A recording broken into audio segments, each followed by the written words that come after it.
Today I'm Still Alive poses an interesting question that, so far, to my knowledge, we haven't had to deal with. Which is, what happens when a VTuber dies? Our protagonist Minuchi forms some semblance of a deep connection with Yumeno Ami, the VTuber in question. But what we see of VTubers is akin to performance, but one not disconnected from the world we live in.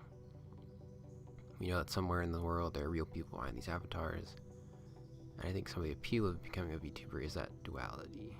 You can be a VTuber and still hope to maintain a private life. Of course, there are always the die-hard fans who will try to find you in real life, but VTubers are not predisposed to the life of celebrities. There won't be as many people outside your house asking for pictures or stalking you until they meet you. You can live a somewhat peaceful life while also being a VTuber. But since there is that human aspect, there's also the fact that the voice and embodiment of the avatar can die. It's a reality we don't often think about, but one that creates a grief similar to the death of a celebrity or content creator. There are all these people who feel they have an intimate connection with the character, and as such treat the loss of it like the death of a loved one. Minuchi is experiencing this as he was very attached to Yumeno Ami, and losing her has thrown his life for a loop. He's grieving her loss, but also wants to find some semblance of a new equilibrium by seeing if she really is dead. Today I'm Still Alive also touches on what happens after the voice is gone. Do you retire the character or have them be taken over by someone else? The plot of this one-shot chooses the latter based on Ami's wishes, but Minuchi finds this change strange, and likely that happened in real life.